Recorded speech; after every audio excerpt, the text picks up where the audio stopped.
जी अस्सलाम वालेकुम। अब जो मैं आपको टॉपिक करवाने लगी हूँ वो है renin angiotensin aldosterone.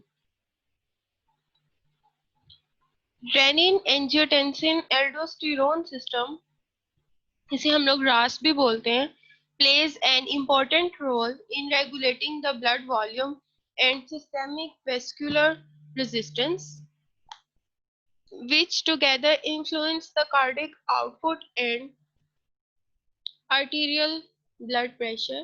As the name implies, there are the three important components to this system. First one is renin, second one angiotensin, third one is aldosterone. Renin, which is released primarily by the kidney, stimulate the formation of angiotensin in the blood and tissue, which in turn stimulate the release of aldosterone from adrenal cortex. First of all हम लोग पढ़ेंगे renin. Renin is an enzyme that is produced by the granular cells. Granular cells क्या हैं? ये juxta glomerular apparatus के cells हैं जिन्होंने produce करना है, secrete करना है और store करना है enzyme called renin. Renin is an enzyme that is produced by granular cells of the afferent arterioles at the juxtaglomerular apparatus. It enzymatically converts the angiotensinogen, which is made by the liver, freely circulating into the angiotensin 1. इसने angiotensinogen को angiotensin 1 में convert करना है. Its release is stimulated by prostaglandins and nitric oxide from the juxtaglomerular apparatus in response to decrease extracellular fluid volume.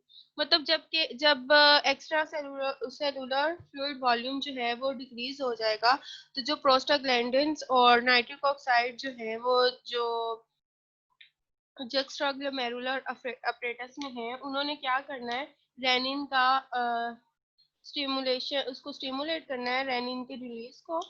तो फिर है वो rennin enzyme जो है वो रिलीज होगा ग्रैन्युलर सेल से और उसने क्या करना है, एंजियोटेंसिनोजिन को एंजियोटेंसिन 1 में कन्वर्ट करना। एंजियोटेंसिनोजिन कन्वर्टिंग एंजाइम है। अब ये इसमें मैं वो चीजें आपको बता रही हूँ जो इस प्रोसेस में इंक्लूड होती है। मतलब रेनिन है, एंजियोटेंसिन है, एल्डोस्टेरोन है और एंजियोटेंसिनोजिन कन्वर्टिंग एंजाइम है। रेनिन का हमने पढ़ लिया। अब angiotensinogen converting enzyme which is also called as ACE.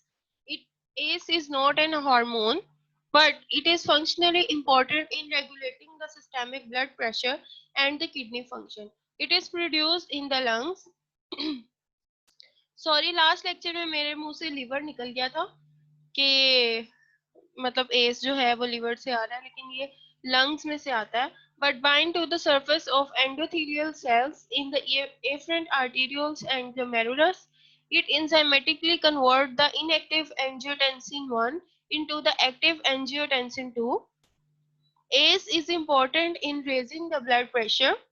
People with high blood pressure are sometimes prescribed ACE inhibitors to lower their blood pressure. मतलब क्या है ACE ने, क्या है एंजियोटेंसिन टेंसिनोजिन कन्वर्टिंग एंजाइम है, इसने ब्लड प्रेशर को इंक्रीज करना।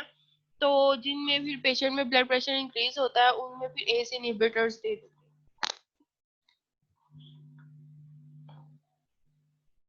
आगे नेक्स्ट जो है वो है angiotensin 2. Angiotensin 2 is a potent vasoconstrictor that plays an immediate role in regulation of the blood pressure. It acts systemically to cause the vasoconstriction as well as the constriction of both afferent and efferent arteriole of the glomerulus. मतलब जब constriction होगी तो फिर जो है वो blood pressure जो है वो इंक्रीज होता है वेजोकंस्ट्रिक्शन से। In instances of blood loss or dehydration, it reduces both the glomerular filtration rate and renal blood flow, thereby limiting the fluid loss and preserving the blood volume. It releases its release is usually stimulated by decrease in the blood pressure. So preservation of adequate blood pressure is its primary role. मतलब उसको इसने increase करना है। Next हमारा है aldosterone. ये है aldosterone. Aldosterone often called the salt retaining hormone is released from the adrenal cortex in response to angiotensin 2 or directly in response to increased plasma concentration और जब डिहाइड्रेशन में भी ये जो है वो रिलीज होता है। It promote the sodium reabsorption by the nephron, promoting the retention of water. It is also important in regulating the potassium, promoting its excretion. Its dual effect on two minerals and its origin in adrenal cortex explain its designation as mineralocorticoid. मतलब हम लोग aldosterone को मिनरलोकार्टिकॉइड भी बोलते हैं। As a result renin has an immediate effect on the blood pressure due to angiotensin 2 stimulated vasoconstriction and prolonged effect through sodium recovery due to aldosterone. At the same time that aldosterone cause increased recovery of sodium, it cause greater loss of potassium. Together, the angiotensin 2 and aldosterone work to raise the blood volume, blood pressure, and sodium level in the blood to restore the balance of sodium, potassium, and fluid. If the renin-angiotensin system become overactive, consistently higher blood pressure results. ये है हम लोगों का rennin angiotensin aldosterone system. इसमें क्या क्या है, इसमें जो है लिवर, लंग, किडनी और एट द एंड जो है हम लोगों का सोडियम, पोटेशियम और वाटर इसके ऊपर इफेक्ट है और हमारे ब्लड प्रेशर पे इसका इफेक्ट है। मतलब क्या होगा, जैसे मैंने आपको पहले भी बताया, एंजियोटेंसिनोजन जो है वो लिवर से सिक्रेट आउट होता है और ये फ्रीली सर्कुलेट कर रहा होता है, ठीक है। तो किडनी से क्या है, ये अब किडनी से हमारा आया रेनिन, किडनी से रिलीज हो रहा है रेनिन। इसका पॉजिटिव इफेक्ट है which cause the angiotensinogen into the angiotensin 1। It cause the conversion of the angiotensinogen into the angiotensin 1, ठीक। अब एंजियोटेंसिन 1 है, इसने कन्वर्ट होना है एंजियोटेंसिन 2 में। और एंजियोटेंसिन 1 एंजियोटेंसिन 2 में कैसे कन्वर्ट होता है, in the presence of S. और एस क्या है, angiotensinogen converting enzyme which come from the lungs. Lung से क्या आ रहा है, एस आ रहा है, उसने उस पर पॉजिटिव इफेक्ट डालना है और एंजियोटेंसिन 1 जो है एंजियोटेंसिन 2 में कन्वर्ट हो जाता है। और अब एंजियोटेंसिन 2 जो है इसके जो इफेक्ट हैं उसने क्या करना है, सिंपैथेटिक एक्टिविटी है, इसको इंक्रीज कर देना है। सेकंड वन, इसने क्या करना है, ट्यूबुलर सोडियम एंड क्लोराइड की रीअब्जॉर्प्शन करवानी है। मतलब ये सोडियम और क्लोराइड है वो रीअब्जॉर्ब हो रहे हैं ट्यूब्यूल में, और जो पोटेशियम है वो जो है वो फिल्ट्रेट में लेकर आ रहा है, मतलब उसकी एक्सक्रीशन करवानी है, और जो है वाटर की रिटेंशन करवानी है एंजियोटेंसिन 2 ने। और इसने किडनी पे इफेक्ट करना है, पॉजिटिव इफेक्ट करना है किसका, एड्रिनल ग्लैंड जो है उससे क्या करना है, इसने एल्डोस्टेरोन की सिक्रीशन करवानी है। और जो एल्डोस्टेरोन है उसने भी क्या करना है, उसने भी सोडियम और क्लोराइड की रीअब्जॉर्प्शन करवानी है, और जो है पोटेशियम है उसकी एक्सक्रीशन करवानी है और वाटर की रिटेंशन करवानी है, ठीक है। इसके अलावा एंजियोटेंसिन 2 है, इसका इफेक्ट है आर्टीरियोलर वेसोकंस्ट्रिक्शन करवानी है। मतलब क्या होगा, increase in the blood pressure. Arteries पे इफेक्ट होगा तो ब्लड प्रेशर क्या होगा, इंक्रीज हो जाएगा। इसके अलावा एंजियोटेंसिन 2 का इफेक्ट है पिट्यूटरी ग्लैंड पे, उसने क्या करना है, एडीएच सिक्रीशन करवानी है, और उसने इफेक्ट करना है कलेक्टिंग डस्ट के ऊपर, और उसने क्या करना है, वाटर की रीअब्जॉर्प्शन करवानी है।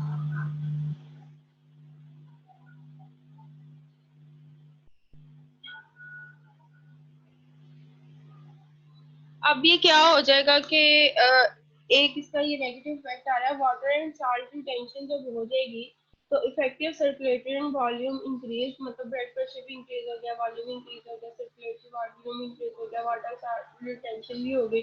फिर परफ्यूजन ऑफ जस्ट्रा ग्लोमेरुलर अपरेटस जो है इसने इंक्रीज करवा देनी है, और इसका नेगेटिव इफेक्ट आएगा किडनी के ऊपर, जिसने क्या करना है, ये सारा प्रोसेस जो है इसको लेस कर देना है। मतलब क्या, उसको उसको बैलेंस करने के लिए, जब ये सारा कुछ एक बैलेंस में आ गया तो इसके ऊपर नेगेटिव इफेक्ट होगा और ये सिस्टम जो है वो टूट जाएगा। ठीक है,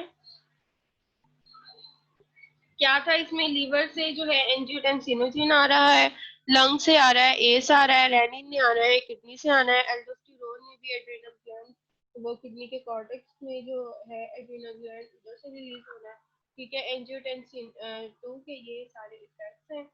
मतलब अल्टीमेटली क्या होना है इन पे, सोडियम और क्लोराइड की रीअब्जॉर्प्शन होनी है और पोटेशियम, और पिट्यूटरी ग्लैंड से पे भी इसका इफेक्ट है। किस किस पे, सिंपैथेटिक एक्टिविटी पे है, ट्यूबुलर सोडियम क्लोराइड रीअब्जॉर्प्शन पे है, किडनी पे है, और आर्टीरियल रियोलर वेसोकंस्ट्रिक्शन पे है, और एंटी डायूरेटिक हार्मोन की सिक्रेशन, पिट्यूटरी ग्लैंड से एंटी डायूरेटिक हार्मोन सिक्रेशन, ये शायद मैंने आपको भी पहले नहीं बताया, इसका नाम एडीएच जो है वो एंटी डायूरेटिक हार्मोन है, इसकी सिक्रेशन करवानी है। एंटी डायूरेटिक हार्मोन थर्स्ट में या वाटर, जब पानी में वाटर कंटेंट कम होते हैं, लो होते हैं, तब ये रिलीज होता है। इसमें क्या होता है, वाटर की रीअब्जॉर्प्शन करवानी होती है, वाटर के लेवल को बॉडी में इंक्रीज करना होता है। और इससे एक और है इसका इफेक्ट, इससे थर्स्ट भी इंड्यूस होती है, और बॉडी की जो अर्ज है, मतलब पानी पीने की, वो भी इसने इंक्रीज कर। ठीक है, ये था हमारा रेनिन एंजियोटेंसिन एल्डोस्टेरोन सिस्टम। अगर किसी ने कोई क्वेश्चन करना है तो वो मेरे से पूछ सकता है। Thank you.